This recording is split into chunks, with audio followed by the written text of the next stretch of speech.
Good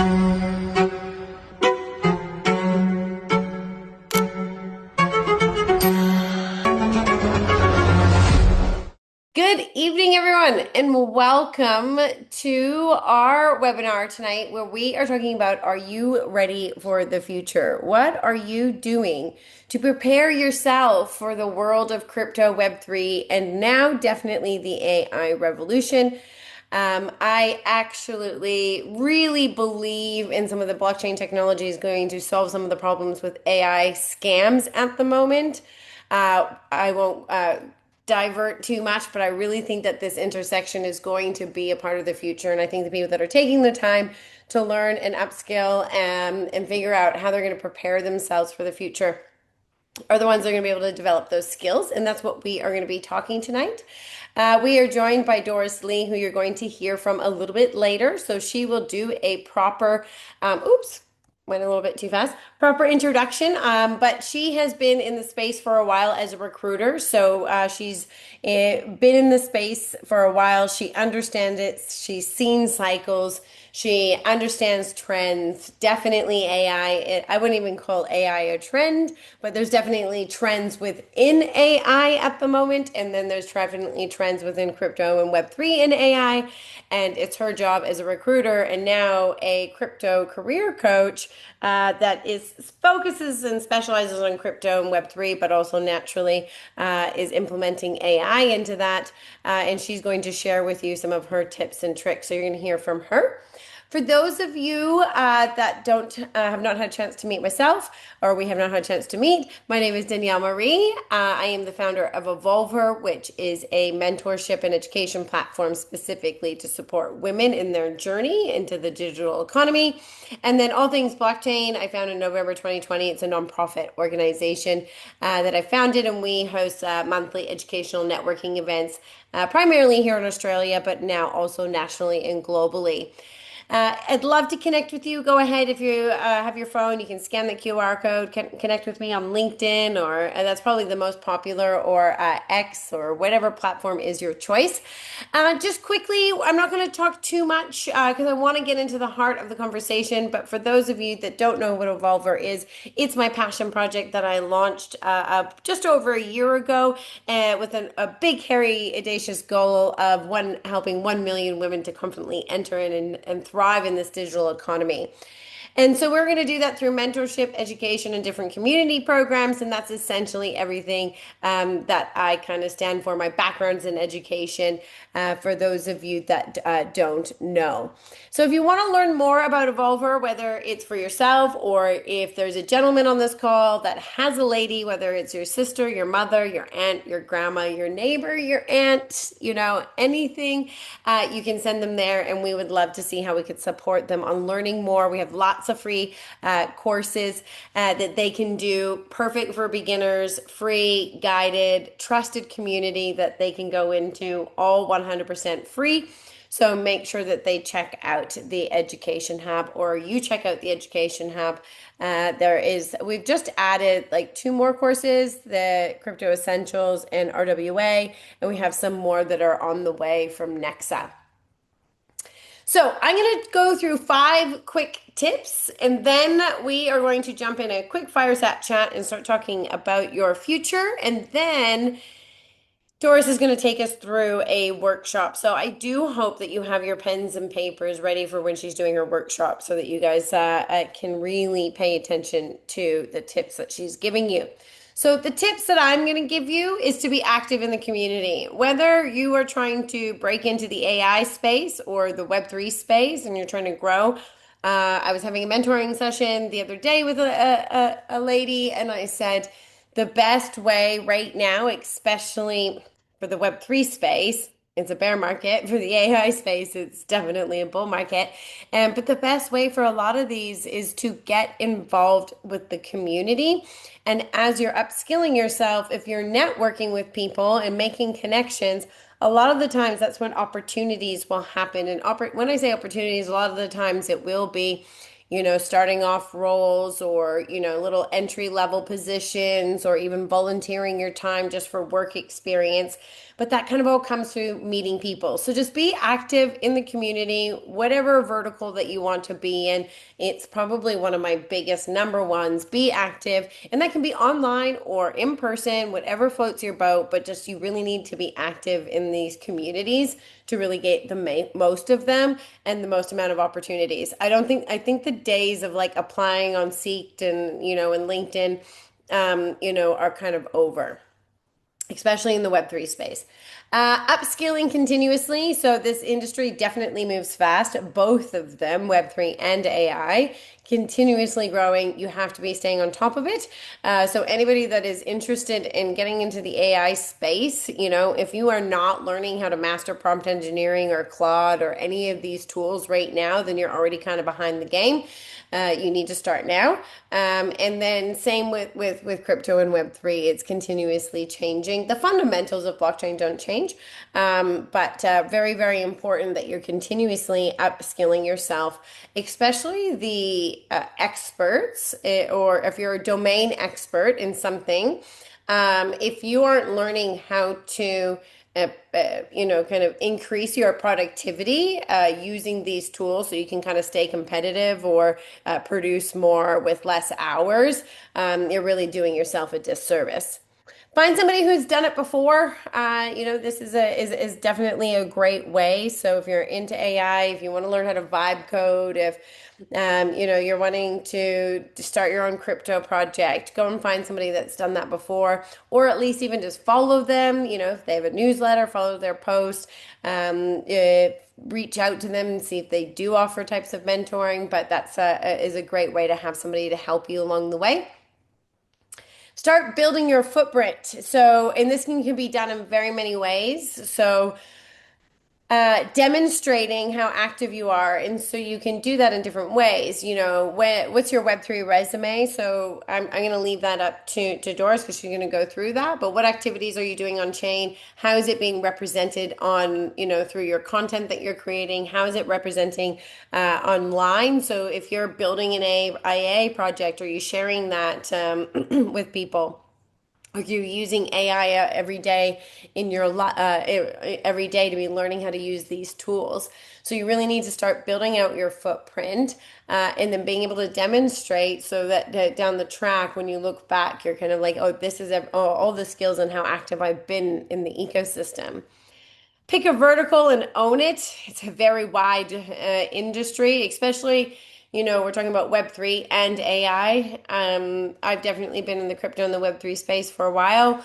I am getting into the AI space and learning it. I am definitely not an expert. I'm trying to partner with experts because obviously it's a fast growing industry. But I think both of them, there's so many different verticals. You really need to figure out what is the best vertical for you. And when I do my mentorship program, we actually do a lot of self-discovery on who you are, what's your personality type, what do you want, what do you want to do for your future, what are your transferable skills. So you need to look at this list and kind of think about like, okay, well, what vertical do I want to go down, and what skills do I have, and then what skills do I need, and then go down and become kind of like an expert in that domain. That's it for me. Yeah, I'm not going to waffle on anymore. I'm going to hand it over to Doris. If you haven't already connected with her, I know the links are being shared in the chat. Before I actually hand it over to Doris, now that we've probably got quite a few people on the call, I'd like to know, where is everybody tuning in from? Can you just drop what country you're from? I always love doing this because we usually get such a diverse group of people. So we've got the UAE, we've got Sydney, we've got Hong Kong, Slovenia, Germany, but in Vietnam. Ah, I think it's so cool seeing all these people come from all over the world together. Doris, how are you? Thank you so much for joining. Hello, hello. Wow, it's so exciting to see everyone here and I mean all of these locations from Australia to Nepal to we've got, Germany currently, Vietnam, Slovenia. Like we're definitely the definition of decentralization. Ah, I love it. I love it.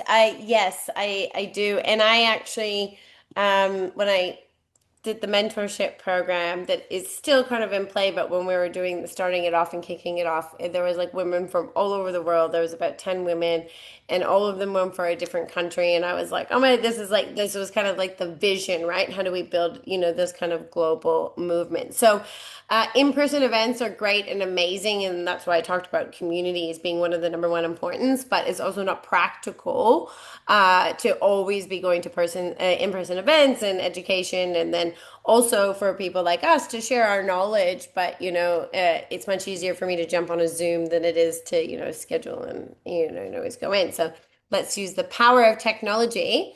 So thank you everybody for tuning in, and thank you, Doris. Now, I know that you are going to go through a little bit about your background when you go through your presentation. So I'm not going to ask you to introduce yourself quite yet because I know that that's coming up. And I just want to kind of have a quick little conversation. I know that you've got some good information to go through, so I don't want to, take up too much time in the beginning. But I just want to have a little bit of a conversation because I know that you come from many years of recruitment. You've seen lots of different trends. And obviously, right now, AI is a trend. It's kind of the booming sector. Web3 is not. You're probably kind of seeing this shift. I know that you spend, a lot of time on LinkedIn and follow what's happening, kind of in the job market. And I've been seeing a lot of rise of different types of fractional roles because they're wanting to bring in experts on fewer hours rather than full-time hires. And they're kind of able to, people are able to do this if they're experts in that domain, if they're kind of using AI because they can kind of power their expertise. And then they can, either use AI to kind of automate or, and implement automated systems and then kind of have some people that maybe aren't as experienced as them to maybe do the execution. So they really only kind of need that strategic kind of like high level. And then we have like other companies, that are doing it different, like for example, Coinbase, and that article. So I kind of just wanted to get your perspective on that kind of fractional role and if it's rising and what role is AI playing, and just hear what your thoughts were on that dynamic. Yeah, fractional work is definitely on the rise. It hasn't. I should. It's actually predates. I know that big explosion of AI. I think fractional work came out during COVID. I would say. I read somewhere that it grew about 50 plus. Like 50 to 60% during 2020 because people were working from home or they had a lot of responsibilities. They had to deal with childcare, they had to deal with a lot of things happening, and so fractional work basically gave them that flexibility to do a lot of things on the at once. And so now you can actually search for fractional roles on LinkedIn just like any other job type. Oh, I didn't know that. And what's interesting is AI isn't the only driver, but it is a big one, which is why it's kind of having its second coming.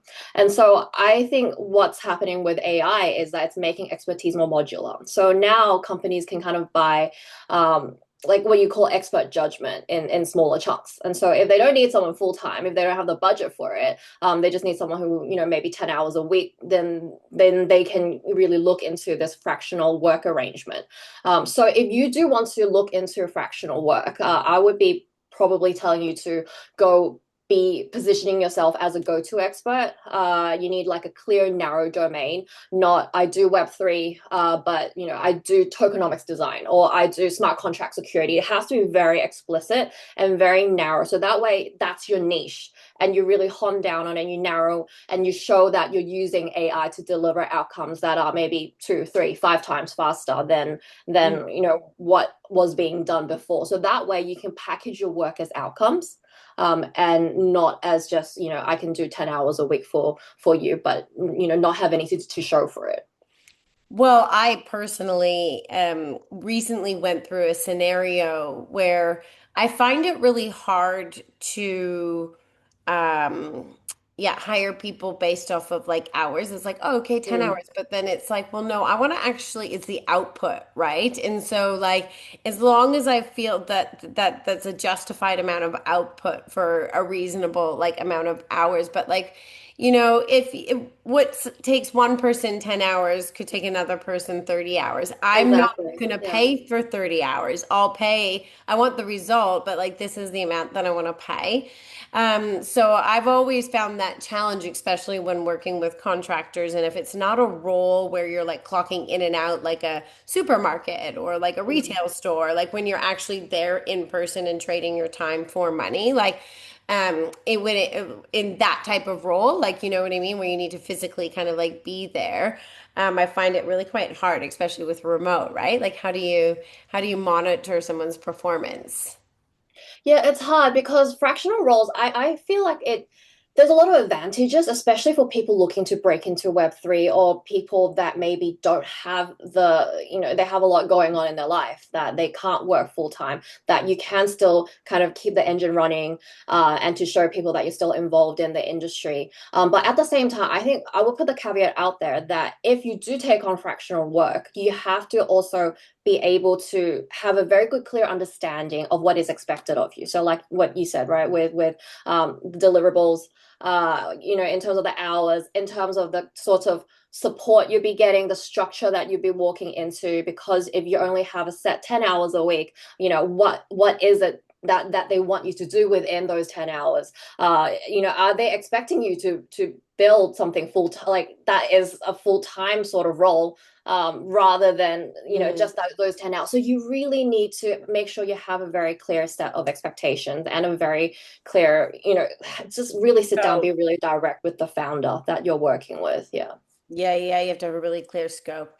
All right, we won't spend too much time on that because I do want to get into the full presentation, but I have a couple more quick questions for you. But Yeah, on sure. questions, as anybody has questions now, or as we're having a discussion, or as Doris goes through our presentation, please put them in the chat. We will go to them. Like we might not answer them right away. We may kind of come back and go through them, but please put them in the chat and she's definitely going to have a Q&A session at the end. So, just know that there will be an opportunity for you. Okay, so from your perspective, obviously we're talking about AI at this present moment. But how do you feel that AI is changing the way that employers are looking when they're looking to hire? And this can be for any company. This could be for like a Web3 company that is hiring a crypto project. It could be, maybe an institutional, it could be corporate. Like, how are you seeing that are employers looking for people that have those skills? Like, have you noticed, has it changed the way that employers are hiring? Yeah, absolutely. 100%. AI is absolutely like the disruptor of how things are being done in the workplace, whether it's in hiring or whether it's in execution and operation. And it's not just Web3, but I think for Web3 in particular is that they expect things to happen really quickly. It's all about efficiency, right? Because the market doesn't sleep. But overall, in the workplace, I think AI is like all employers are looking for AI fluency, but also combined with the specialization that that person is in. So, Mm. saying that you're using ChatGPT really doesn't fly anymore because everyone's using ChatGPT. Like employers want to know that you're comfortable with using AI tools. And the most important thing that a lot of people forget is they want you to be able to clearly explain how you're using these tools to drive outcomes. Mhm. So that is the combination that people are looking for. Also, they want, like I said before, with Web3, that speed and adaptability. I think that's really important about how you can come in and start delivering straight away. Can you learn a tool really quickly? Can you operate with ambiguity? That's also a big thing in this space. Can you ship without someone really holding your hand? I think that is probably a little bit more to Web3 than just generic workforce Or expectations. just startup workforce Yeah, too. yeah, Definitely absolutely. Yeah. like Web3 because everyone in Web3 is a startup and is bootstrapping, and when they're bootstrapping and they're a startup, you know. Yeah, yeah. So it's especially right now where, we're obviously in bear with Web3. Uh, some people are asking me, look, hey Doris, is Web3 dead right now? Like are people still hiring? The thing is, I believe this is the best timing where the serious builders really put their heads down and build. Mhm. Where you can, for people that really have that conviction, that believe in what Web3 stands for, this is where the good stuff happens. Because when bull Yeah. starts again, everyone's like hyping up all these projects, like, before it was that the meme cycles and all, like there's a lot of, excuse my language, there's a lot of BS. And so, the projects and the stuff that's happening now, that's the real deal. And so if you do see people hiring, or even if see what's happening in the space right now, pay attention to those names. And that's, when bull happens, those are the names that will go up. So Mhm. really, really look out for those names. I know I've kind of gone a little bit on a sidetrack, but if you are interviewing right now when it comes to AI, with projects like these, they want delivery, like deliverables. They want you to show efficiency. They want you to show your understanding and your adaptability. So Mhm. don't just list what you've done. You show how you got it done, and what it Yeah. means for the business and how you can do it faster with AI. And it's not. Don't say I use Claude. Don't say I use ChatGPT, because it's that's kind of the baseline really right now. Well, I'm at baseline, hands down. I'm loving. I've fallen in love. I left GBT. Sorry, moved on, and I'm with Claude now, but I'm still at baseline. And I know I actually spent all day today looking at some tools to automate some things. I'm not going to digress too much, but the AI stuff, like the comments were horrible. I was like, oh my God, we can't do that. We still need a human for that part. But I'm learning is the point. So I'm not going to ramble on too much more. We're going to jump into the presentation, because I think that you're going to talk about some of these things, talking about specific roles and kind of industries and career paths. So that I was thinking we would kind of go through, but I realized that, we've already kind of been chatting for 10 minutes. So let's jump into the presentation, Yeah, we can go on all day. and then we can always take some questions at the end. And if we haven't covered some of the ones that I had in here, which is kind of talking about like job descriptions and AI and stuff, we can circle back around to that. Um, so Sounds I'm going to good. hand it Let over to me you. The screen should be yours. let me share my screen. Can everyone see? It looks perfect. It looks amazing.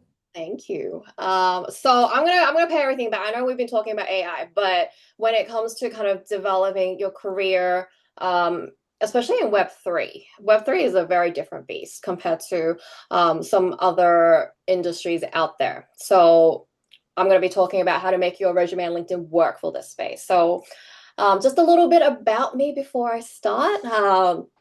What I actually before I do that, quick shout out to Danielle. I really wanted to say this before I forget, because what she's doing with Evolvo is really inspiring, and and all of this is happening because of her. So big thank you to her.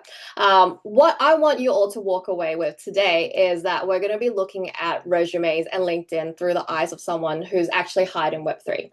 So I'm not going to be talking about theory.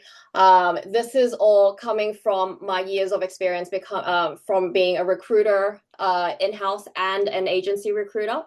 So all of this is through the real filters that I've used when I recruited in Web3. So you guys told us where you came from. Before we jump in, let's do a quick pulse check just so I know and have a better idea of where you are in your career or your job search. So can you guys tell me a little bit more about where your Web3 career or job search is going right now? Just so I, have a better idea. It doesn't have to be any of these fives. These five emojis. It can be a clown face if you feel like it's going nowhere right now. There's no wrong answers or no judgment here. Just share whatever you feel like is honest. Anybody? Everyone's happy in their current Web3 role? So nobody, so what do you want? You want them to put the emoji Yeah, to just give me an emoji. describe So we've got someone. describe the emoji. Use the emoji Oh, to you can describe. give me it in words, whatever, however you feel. represents you best? Oh, we got a sad face. Okay, so someone's not hearing it back from their job applications. We've got someone looking, we've got someone interviewing. Oh, that's good. So they're in interviewing or in offer stage. So we've got quite a good mix. BD interviewing. I saw someone that was a community lead. Lots of interviews, no offers.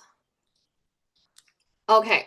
So quite a good mix of a little bit of everything. So whether you're applying like crazy or you're kind of still figuring out what to even search for, sometimes after speaking with a lot of different candidates, I find that the underlying problem is usually the same. And it's not that you're not qualified. It's just the way that sometimes you're showing up on paper. It doesn't match what the Web3 hiring managers are looking for. And that's what hopefully we're going to be working on today. So just a little bit about me. So I've been in the Web3 space for about just a little bit over 9 years now. I started recruiting and hiring for Circle's APAC team. And that was really an IPO. So that was my first role in Web3. And then I worked in the OTC sales team for Kraken. But because I missed recruitment, I missed kind of that, learning people's stories and talking to a lot of people, that I moved back into agency recruitment. And I focused purely on Web3 then. So in the last few years as an agency recruiter, a recruiter for exchanges like OKX, and then also, companies like Elliptic, Virtuals, which is a very interesting project if people have heard of them. So they're decentralized AI. Got L2s like Manta Network. So a lot of different companies. And from my 9 years of experience, I've sat at the recruiter desk screening lots and lots of resumes. And I've obviously, like I said before, I've sat inside companies like Circle deciding who gets the interview and deciding who gets hired. So when I share what works and what doesn't, that's not from a template or not something that I got from Google. So this is all from being that person in that seat that says yes or no. Now, let me give you some context on what we're dealing with right now. So one of the most common questions that I get asked the most is, how is the Web3 market going right now, right? Is Web3 dead, like I mentioned just then? So the job market right now is a lot tighter than what it was a year ago. So a lot of people would say that we're in consolidation. Some people will say that we're in bear. Obviously, with what's been going on last night, probably a lot more people would say we're in bear. And there's a lot fewer roles compared to back then when Bitcoin was at all-time high. And it's true that hiring has definitely been affected in a lot of verticals in the space, like DeFi and gaming. I would say they've been affected the most. And also, it doesn't help that we've been hit with a lot of layoff news in the last couple of months, like with Coinbase and then Crypto.com, Gemini, OP Labs. And so what all of this kind of really comes down to is that there's more candidates available in the market and there's a lot more competition. Um, and from the hiring end, does that mean that it's completely stopped? No, because if you've been looking at Web3 jobs, or even if, from everyone that replied about their situation, there's roles out there. People are still applying. People are interviewing. And so certain verticals like institutional Web3 that focuses on, RWAs, payment and stablecoin, they're very big right now. So they're actively growing and hiring. And so what's different now is that the employers have the leverage and they're calling the shots. So jobs are there, but because the competition is sharper, hiring managers are being a lot pickier. So when they hire, they look for signal. And they want to see that you get the space, not that you're just, passionate about blockchain or crypto or Web3. That's something that's the pet peeve of mine. So I don't like seeing that line because it doesn't really say anything about you. And here's the hard truth. If your resume and your LinkedIn looks like everyone else, that means you're invisible. So you're not getting rejected, you're just getting skipped, which is, I don't know which is worse. So before all of this makes you close your laptop and want to go touch grass, the jobs are still there. And because I've been monitoring the job market every week. So every week, I in my newsletter I post job drops, and I also post that on my LinkedIn on just the new jobs that have been coming out in the market. So there are a lot of roles coming out, and new ones do come out every week. So definitely Web3 hiring isn't dead, but the bar has changed, and it's not about who's applying anymore, it's about who's visible. So one hot take that I've been saying all the time is the people getting hired now aren't necessarily the more qualified ones, they're just easier to say yes to on paper. And so that's something that can be fixed. So let me show you what I mean. So let's talk about the three biggest mistakes I see when people apply for Web3 roles. And these cut across all experience levels. So whether you're breaking in to the space or whether you've been in the industry for a couple of years, you're probably making at least one of them. So one is leading with details that nobody in Web3 recognizes. So this is more for the breaking in people. But if you're coming from TradFi or a tech firm, you might have a really impressive internal jargon happening that sounds really complex and oh, this is a cross-functional stakeholder alignment. Like, what does that even mean? No Web3 founder will understand or will really care about what that means. So lead with impact, lead with metrics, lead with lead with transferable skills so that Web3 founders and hiring managers can map to what they are looking for. The second mistake that I see a lot of times is, you don't really show a lot of Web3 signal. So if you're breaking in, you might be trading crypto, you might have been doing that for a couple of years already, you've taken a lot of courses, or maybe, you've gone to events. But if none of that shows up on your resume, recruiters can't see it. And if you're already in the space, the one that I watch for is because you assume your involvement is evident. You kind of undersell your involvement in the space. So if you ran a community, if you ran a Twitter account, if you have a Twitter account and you've been talking about Web3 and crypto for the last couple of years, show it. So you need to know what you've done so that and you need to show what you've done, because if it's not on the page, it didn't happen. No one's going to see and no one's going to know. It's not going to make any difference. Now, the third one is if the resume is too long and too generic.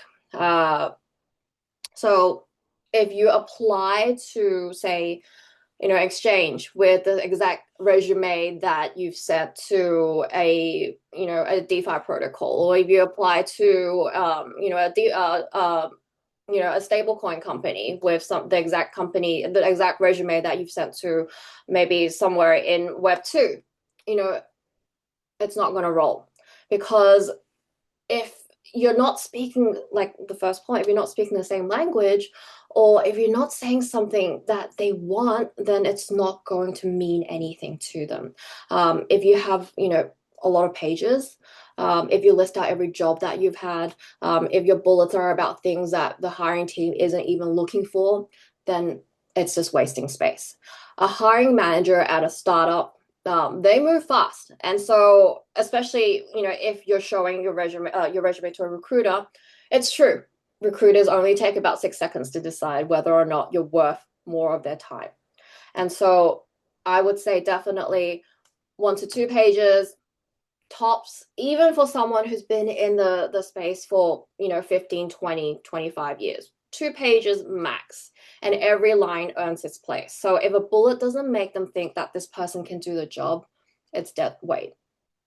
And now here's something that's shifted in the last couple of years, and it actually makes all of these 3 worse, is that everyone is using AI to write their resumes now. And that's fine. The output is clean, it's tight, there's absolutely no spelling mistakes, which I used to see a lot. But the problem is that because everyone is doing it, that every resume on the pile kind of looks like the same, especially if they're using the same AI agent. So they're polished, yes, competent, but definitely forgettable. So when a hiring manager is going through 40, 50, 100, 200 of these, the polish doesn't help you anymore. So everyone's got it.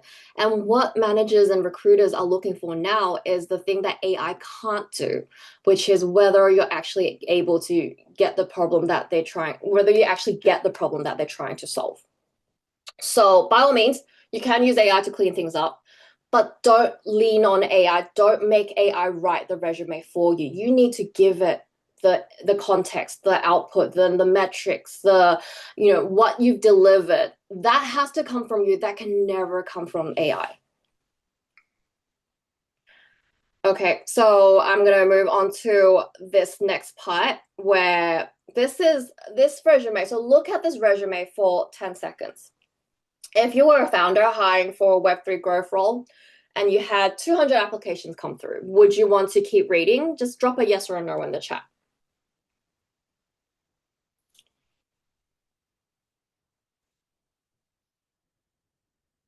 Okay, we've got a no from Navina.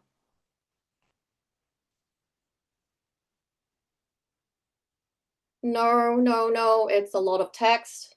No. All right, so we've got a lot of no's. Yes, and see, so some of you guys, you take about 5, 10 seconds really just to go through this bit, and you've already decided no, and that's really how a recruiter decides. So this next bit, there is still a little bit of text, but hey, resumes are text. I recommend candidates not to put a photo on their resumes, only because you don't want people making assumptions about you based on how you look. Uh, but let's go back to the resume. So look at this. Same person, same experience, no lying, nothing's fabricated, same career history, but the only thing that's changed is how she's positioning herself. So look at the summary. She's not just a marketing professional seeking new opportunities. She's a marketing strategist with a specific angle. So now she's community-led growth in Southeast Asia. And she's applying these playbooks to Web3. So she's got Web3 signal on the page. She's in the Involve Her program. She's in a DAO. She's doing a lot of things that founders in Web3 would be interested in. So we've got numbers everywhere. We've got grew community from 80K to 340K. So a lot of these numbers, and every line here earns its spot. Yes, yes, Thomas is right. So a lot of metrics, that's the key. That's something that I drill into all my candidates. You must put metrics in the resume. So this will get an interview, not because she, changed who she is, but because Rachel got clear on her positioning. And that's the drive for, everything on the page. The positioning isn't lying. It's deciding what matters and making sure that that's what the hiring managers and the recruiters see first. And if you're already in Web3, the same gap shows up in crypto native resumes. So it's just vague about different things. So I see a lot of people in community management that just say, they contributed to the protocol growth or they manage communities, but they don't really say how big the community was, or maybe in terms of the growth, how they grew the community. Maybe it was only 500 people when they joined, and then they grew it to 5K, 10K, 100K. So that shows the impact that you've made, and it shows that you have actively made a difference, and that is the biggest difference ever. When it comes to a yes or a no for interview. So it's be specific, and you get clear on your positioning. So the next bit is about LinkedIn. So here's what a lot of people don't realize is that your LinkedIn is working even when you're not. So your resume only shows up when you send it. And your LinkedIn is literally your public billboard. So it's getting found every day. It's being searched and it's getting checked around the clock. So recruiters are searching for it. Like, if I get a role from a client, the first thing I do before I even post a job ad is I go and look up candidates on LinkedIn, because that's my active pipeline. Because when it comes to posting a job ad, I have to write it, I have to post it, I have to wait the time, wait for applications to trickle in, and then I have to go through it. But then with a search, with an active pipeline search on LinkedIn, I get to the best people that I'm able to find straight away. And so if your profile doesn't match the signal that your resume is sending, it will kill your momentum. Or if your LinkedIn profile doesn't show that you are involved in the space, that also kills momentum. So again, the three mistakes I see constantly on LinkedIn is that you have a very forgettable headline.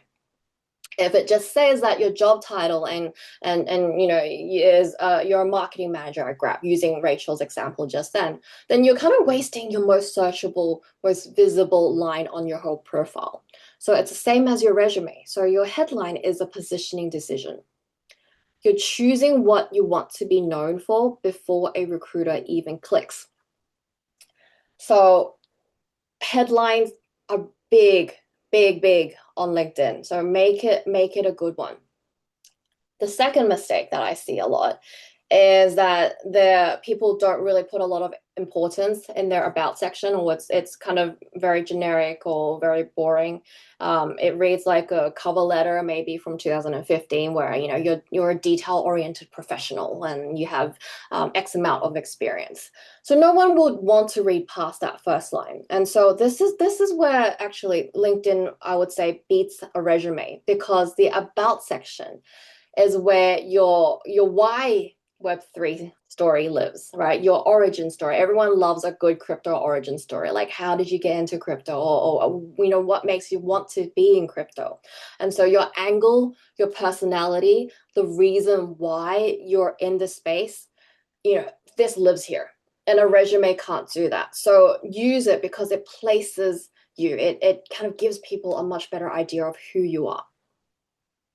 And the third mistake is that your activity, it signals a tourist. If you haven't posted, if you're not active, if you haven't engaged on LinkedIn, if you haven't commented on any Web3 posts, or shared anything Web3 related, founders see that.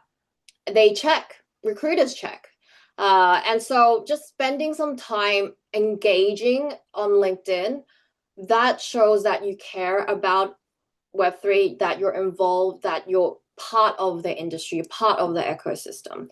And this is especially even more true now that, Twitter is kind of becoming a lot more sidelined now that we've got a lot of scams going on, and that we had InfoFi happening at the beginning of the year. So a lot of kind of that community, the engagement is coming from Twitter and coming into LinkedIn.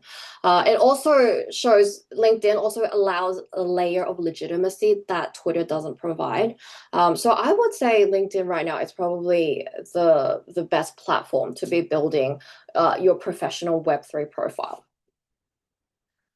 So let's go back to Rachel again. So her original headline, she went from marketing manager at Grab to a growth marketer at moving into Web3, and she did a lot of community-led acquisition and brand strategy. And so all of these words earn a place in her headline, and every one of them is a term that a recruiter would actually look for and would notice if they look at it. So now when someone looks up Web3 growth, she shows up.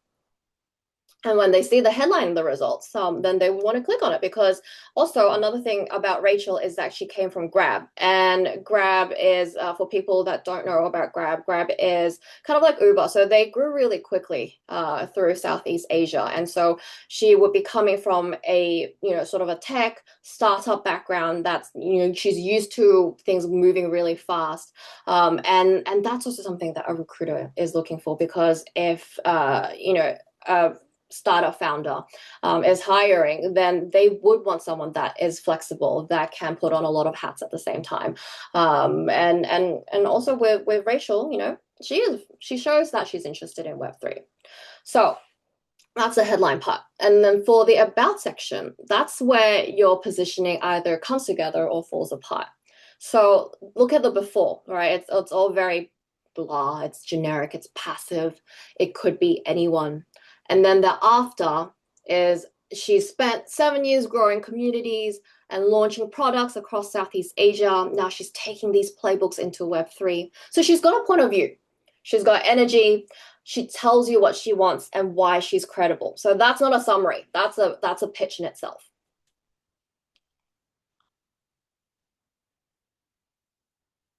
Okay. So this is what I want you to take for today. Your resume matters, your LinkedIn matters, but all of these are outputs. They're basically the packaging. So the real question is, the one that most people skip, is what are you positioning yourself as? What's your angle in Web3? What's a specific thing that you want to be known for? Because once you answer that, then your resume will write itself. The headline will become obvious. Everything gets easier when you know what story you're telling. So for Rachel from Grab, she didn't just fix her resume. So she decided that she was going into community. She decided that she was going into a community growth strategist role, and she really honed into Web3. And once that decision was made, every line on her resume and her LinkedIn, it just flows from it. So all of that comes after. And everything that I've shown you today has been about positioning over credentials. So I want to end on the newest place that's been playing out, because that's the one that most people are anxious about and most likely to, kind of stumble on. And that's AI. So I was talking recently with Yusuf, who is the Chief Knowledge Officer at Animoca Brands. And he told me that he now makes it a point of asking every single candidate he interviews how AI native they are. So that's not a bonus for people like Yusuf, for C-levels. That's a filter for them. And so when someone with that senior is screening for it in every single interview, that's not a trend anymore. So basically, AI is the new baseline. And here's where people trip up. So a lot of people, like I said before, with Danielle, when we were talking, is a lot of people just answer and say, oh yeah, I use ChatGPT, which really, it kind of says nothing because everyone is already using it. Or they rattle off a list of tools that they use and they just leave it there, which really isn't much better because it doesn't really mean anything. I can Google a list and just, blah, vomit it out. So if you follow my newsletter, The Career Edge, I have a weekly newsletter. You know that I'm obsessed with saying, with the say this, not that framework. And so that's exactly what applies here. As you can see, one that you say, one way gets you ignored, the other gets you in the room. And so the ones who get it, they do two things. First, they name the tools that actually show depth. So definitely not ChatGPT. The ones that are specific to what they do. So if you're in BD, it's saying that you use something like Clay or Apollo, or if you're in marketing, you use Mixpanel, and if it's an ops, then you use Make or NAN. It's knowing the tools past the obvious one. That will put you ahead of most people because it shows that you've gone deeper than the surface. But just reciting the tools isn't the finish line. You show, again, going back, you need to show how you've applied your knowledge. You need to show the metrics, what you've delivered. So, I built a workflow in 3 days that took what my team used to take in 3 weeks. That shows your range. And the outcome shows that, it matters that you've made an impact. And so there's a number on it right now. I found this really interesting. So I was reading a report last week. So it's if you want to look it up, it's the 2026 Web3 Workforce Report. And they found that mid-level roles that need AI proficiency, they pay 20K more. So they pay a median of 115K. And the same level without it, without needing any AI proficiency, they ask for 95K. So essentially, if you have that AI proficiency, you can ask for more in your salary. So that's the big difference. That's a potential 20K difference in what you can negotiate at the same level. And so whatever camp you're in, whether you're already in the space or you're breaking in, this is the big one. this is the one I'd start on right now. So the gap right now between people who say that they're AI native and the gap between people who can actually show that they really truly are, that's huge. And that's an edge, and that won't stay open forever. So really look into it, really upskill here. Okay, so here's what happens next. So most of you are probably going to leave tonight and go back to your resumes or your LinkedIn, and you probably remember a couple of things I covered and maybe make a change or two. That's good. But a full positioning, it's not going to happen just by changing a couple of lines. So the Career Edge is where that's a newsletter that I have. That's where I keep the momentum going. So every week I break down positioning mistakes. I talk about how you can better frame what you've actually done, what's actually moving in the Web3 job market. So you'll get first access to Job Drop, which is the curated roles that I do every week that I share with my subscribers on what's being posted across Web3. And that is exclusive access before I post it at the end of the week on my LinkedIn. So when you sign up, you get instant access also to a 5-minute resume scorecard. So it's the same framework that I used when I was screening candidates as a recruiter. So you can score your resume against it and see exactly where your positioning is leaking. And if you want to, cut through all the guesswork, you can also book in a career diagnosis call with me. And so that is 20 minutes, and we can go through your exact situation in terms of, what's happening with your job search, where you feel like your obstacles are, and I can give you my read on your situation from a recruiter's perspective. So book that in if you're interested in that. Danielle should have just dropped the links in the Zoom chat right now. I would definitely recommend you to take at least one of these steps if you're really serious about, finding your next role in Web3. And I think that's pretty much it. I spoke a lot. I hope that wasn't overtime. I'm really sorry if I did went overtime, Danielle, but do you guys have any questions for me? Oh, No, Danielle. I think that was amazing. Um, I have some questions. I don't know if anyone has questions. You put that in there. While we're waiting to see if anyone puts any questions, I do have one question. So we talked about how do you become Web3? Oh, no, sorry. How do you become AI native and demonstrate that more than just GBT or Claude? And you said using kind of demonstrating specific tools. So I just wanted to, what are some of the common, more kind of popular tools? Is it like, knowing how to use Lovable or vibe coding platforms? Is it knowing how to use automation tools integrating with different AI platforms like N8? Is it, Claude? Like I'm still at the basic level, You gotta learning start somewhere. Claude. But what are the kind of tools that you're thinking that they're looking for? Like what kind of platforms are these, employers looking for people to have Good skills in? question. It really depends on function. So I spoke about this in one of my past newsletters. So I'm just gonna go in and copy and paste it, and share it with you guys here. So here are some of the more popular tools.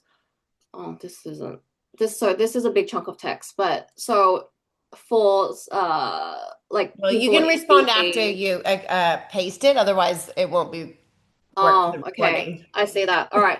So okay, I'm just gonna go through it really quickly. So BD and sales, which is kind of like the execution layer about like outreach, following up. There's a lot of automation happening now. And so some of the tools that people in this space should be looking at would be Clay, so CLAY, Apollo, which is kind of prospecting at scale, so sending out a lot of cold emails, But and that's and you not AI though, is it though? That's just like automation, right? Like that's not yes, but then new. they bringing in a lot of AI like into Hmm. the automation now. And there's also Gong as well, GONG for call intelligence. Mm. For marketing and growth, mixed panels I think is quite interesting. Mutiny also is very interesting because it's website personalization by visitor segment. Um, for people maybe in engineering, so people who are devs, definitely GitHub Copilot is your baseline. You should be on it already. Cursor is a really good AI first coding environment that I recommend to every dev looking into, into when they, first starting into kind of AI in this space, because devs kind of, this is one of the very interesting areas that people feel like, oh, AI, are they going to take over dev work? Are they, do we not need any coders anymore? But it's not that they're going to be, you know, they're not going to be here anymore. It's just that one engineer probably can do what three engineers did before with the Yeah, right yeah. tools. That's where the And expertise that's why yeah, being an exactly. expert And in so something, yeah. it's the engineers that know how, the devs that know how to use AI, they're the ones that are going to be staying here in the next 5, 10 years. Yeah, I totally agree. So we've got some questions in the chat. So we'll take Yeah. a couple of those because I'm also mindful of time. But thank you. And I hope everybody got value. So let's try to get through some questions. Are there any roles for non-technical backgrounds in AI and Web3 industry? Some of the upskilling tips for non-technical backgrounds to break into AI and Web3. Well, there's definitely lots. I'll let Doris take that. I do think that, in my opinion, there's more people with soft skills, which we would call non-technical skills sometimes. So it might make it maybe a little bit harder to feel like those roles are harder to find rather than technical roles. So what's your opinion? Yeah, I mean, marketing right now, I know it's probably not the booming function that everyone is in love with right now in Web3 because budgets always get cut first in marketing. But marketing is actually a very interesting function to look at when it comes to AI. People feel like, oh, is content going to be completely AI? I don't think that it should be, because when everyone's content sounds the same, then it's not true marketing. And so the trend is right now, that people should be looking into is becoming an AI agent manager. That doesn't need technical skills. You just need to be a manager that understands the AI agents that you're managing, whether it's in either marketing or even in any other technical functions out there, that you need to be able to manage them and be that human layer between the Hmm. AI and Hmm. the execution. Hmm. So that, you're almost like you're that filter. But yeah, definitely Yeah. 100%. You couldn't have said it any better today. I was checking out this platform, looking at it, how I'm going to use it, looking at the AI. I was like, can't use that. Like, I can't comment on that. And no, like, and that doesn't sound like me. And I would never say that. And like, that question's like, not, and so it was like, yeah, AI is so far from it being automated, but it does have productivity, you know what I mean? And it does create, but it still needs, and you can tell the brands that aren't implementing that human layer, that Mm, they're just using because the AI slop. functionality is there. So they're Yeah. letting the auto AI comments happen or the auto email responses or whatever.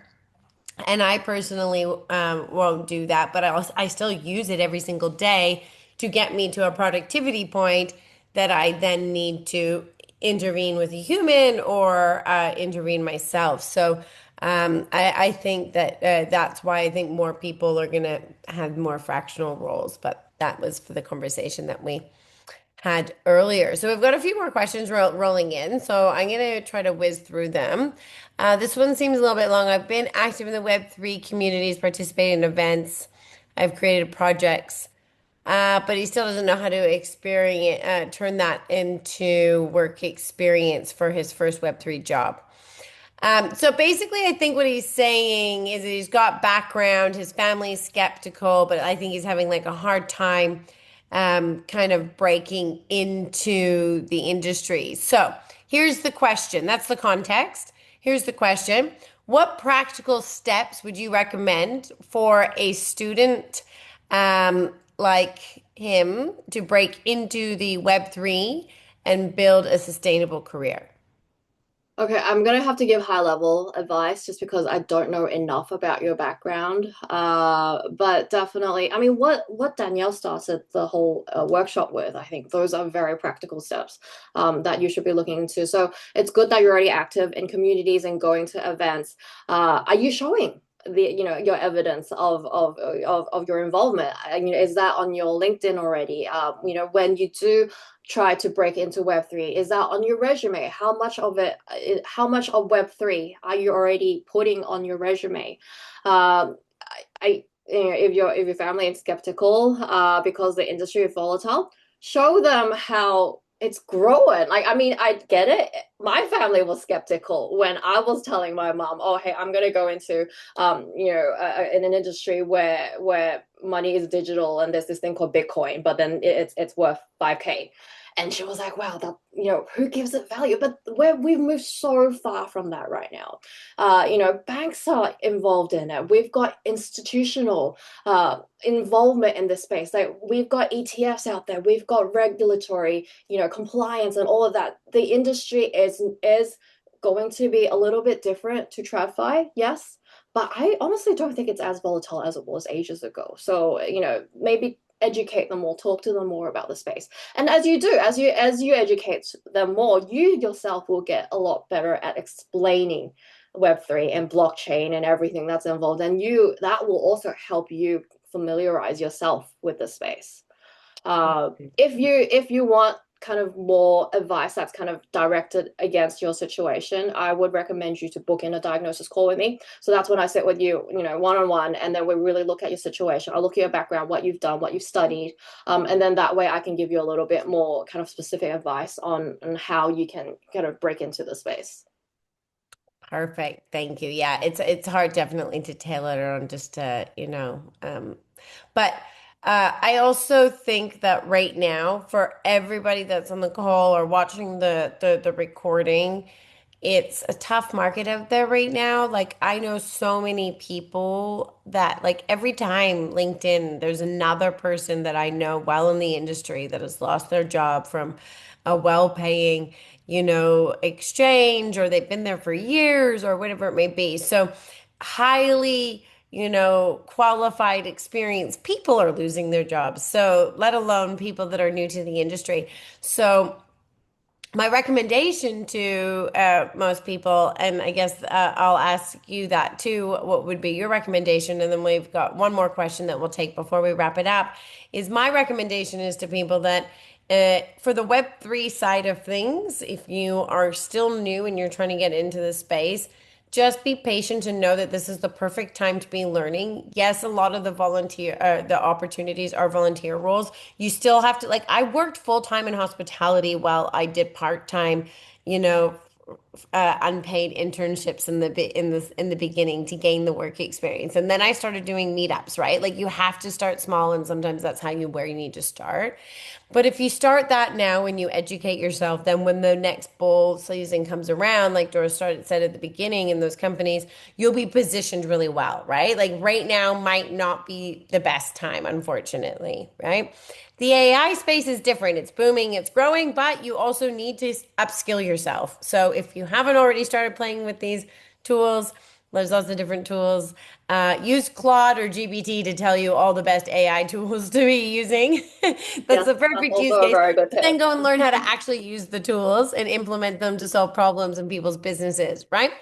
And that's my biggest piece of advice. So if you have one big piece of advice, Doris, to people right now, that are, either just lost their job, because lots of people are, or they're like trying to, look or transition their job, right now in the industry, what would be your kind of like one big piece of advice for them? Uh, when it comes to so let's bring it back to AI because that's one of the title lines of our workshop is what I think that's happening for careers right now is you can't be so niche that no one gets you, or there's not too many people out there that needs you. But you can't also be too generic, or too general, because I've seen a lot of candidates where they go, "Oh, I'm looking for a job, so I'm BD, I'm growth, I can be account manager, I can be a lot of everything." And when they're trying to be everything, they're kind of not being anything.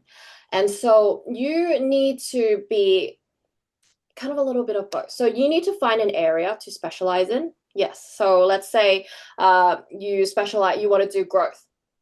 You're a growth specialist. When you find that clear area, when you're a tokenomics person or a security person, that's kind of your spearhead. That's your specialization. But you also need to show that you have breadth around that to work with product, with engineering, with legal, with community, with finance. You need to be able to show that you've done a lot of coordination. Uh, and now using AI, that you can efficiently ship with all of these domains. I don't know Hmm. if that makes sense. It's almost like it's like going back to what Brian Armstrong said when he did that horrible layoff with 700 of his employees, where he's looking for a player coach now. So he essentially laid off, for people that don't know, he essentially laid off a lot of the pure manager level. And he wants managers now that can both lead and also execute. So they want people, and I think someone also asked about what big companies are looking for in the question section. So what these companies want is they want someone that can help them execute, help them streamline, and help them, not need to have 40 people in a team to ship something, when they can do it with AI with 10 people maybe. Hmm. And also expect about, I'd say, you know, 20 or 40% of your skill to reset like every year. Like you need to keep refreshing, you need to keep upskilling, and Mm. things change. Things change especially fast in Web3. So I would say Well, kind of, and AI. yeah, and AI. So you would need to have, you kind of almost need to be a portfolio in itself. So you need to have a very sharp area expertise, but then you need to combine it with enough breadth to kind of be able to show that you can plug into different problems, into different teams, into different projects.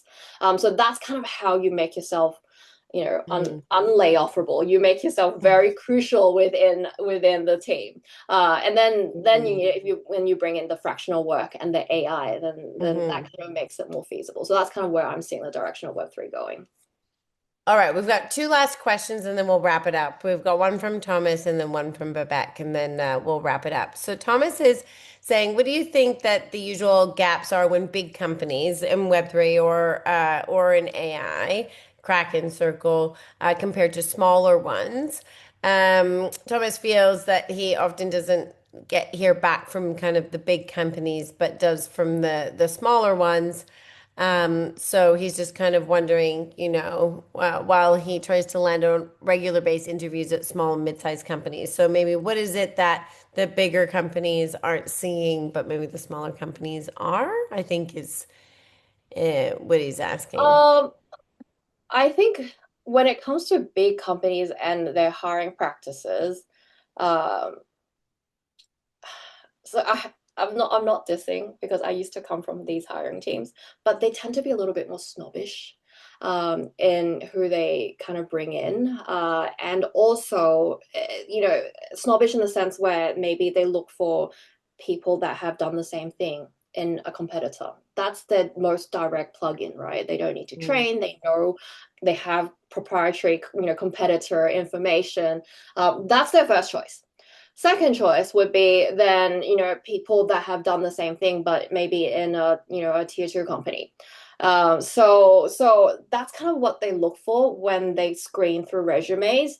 And also another thing that I want to bring up is these big companies, they always, always, always have in mind the special type of profile that they're looking for. So if they aren't coming back to you, it's not you. It really is just maybe you're not fitting that particular profile that they are looking for that specific role, because they have a specific problem that they want solved and they only want that type of person. So don't feel like it's you, especially when it comes to these big companies. They are very, very picky, and they have the leverage, right? They have the money, they have the name, they can take the pick of the crop. And so it's really just you asking yourself, how much do you want to be in these companies? Like, is it the name that is attracting you, or is it the role? Must you be in one of these companies, or can you, is a because I often argue that I would say, roles at mid-size or even smaller companies are a lot more exciting, because you get to build more, you get to ship more, things move a lot quicker. So you really need to ask yourself, what you're looking for. And if you're really, really set on these big names, then I would try and find my way in another way, rather than just cold applying. Yeah. All right, last question. Thank you everyone for your questions, but we're going to wrap it up. Last one. So question, what are the cons of applying for remote work from a country where crypto trading is illegal, but research development is fully legal? Exactly, payment scene, IP laws, confidentiality stuff. If applied role doesn't apply to any trading related activity, will this cause any big issues with hiring? Okay.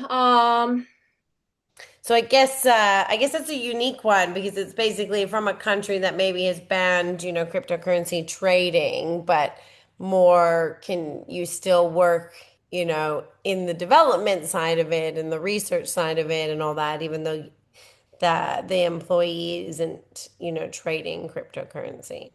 Oh, I can't really give you like a very specific answer because I've never really had to hire someone like this from, coming from a country where crypto trading is illegal. I would say as long as it's, I mean, compliant with employment laws, really. If it doesn't apply to any trading activity, it really depends on. So I'm just gonna go from kind of like a very big picture. Uh, if the hiring company is open to remote work, then if they say they are open to remote work, then they are open. And they're not gonna really, unless there's any issues in the way that the contract is written, Mhm. then they shouldn't, and you're not doing any trading related work, then I don't think it should cause any It issue. shouldn't, right? As long Yeah, as there's no like laws or, yeah, employment or legal laws being broken. yeah. But yeah, so don't let it deter you. Just No. apply for those roles. Last question he asks, Jen asks, is it a booking, Oh does the no, booking it's association have a fee or it's free? The 20 yes, minute it's for review free. is a free, Yeah. and then they can decide if they want to continue working with you. Yes, well said, Daniel. Thank you. So the 20-minute is essentially just for us to figure out whether it actually makes sense for us to work together. And if we are to work together, what that would look like for you. So I have a lot of different programs. And so, after understanding your situation, then I basically tell you if it makes sense. If it does, this is the program. And, you can then decide whether or not you want to, work with me in a coaching engagement. Well, thank you so much, Doris. I think it was quite a valuable session. I hope everybody obtained some knowledge, got value from that, that they're going to go work on their LinkedIn bio and about us. And I know there were so many things that we didn't cover. We didn't talk about recommendations, building out your experience section. There's so much little tiny things that you can do to continuously improving and building your on-chain resume. But we can just have another webinar another time and provide some more information and value. So thank you so much, everybody, for joining us. Thank you, Doris. Everybody, have a very good evening. All of the links are in the chat. Anybody that wants to connect with Doris, book in a call. They're available. Remember, you can also sign up for her newsletter for those of you. And just get out there, keep engaged, connect with your local community wherever you are. We got people all over the world. So whether it's Meetup or Luma or Eventbrite or Facebook groups or WhatsApp groups or whatever it is, because every country has a different way.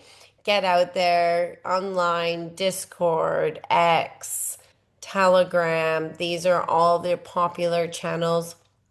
Substack, go get involved if and start building your network. That's probably the number one thing that you could be doing in Web3, especially if you're a beginner. To start building your opportunities to find a job or a career in the Web3 space. All right, thank you, everyone. Thank you, Doris. Thank Thank you you so much. guys. Really nice seeing you all. Have a good evening. Thank Okay, bye you. bye.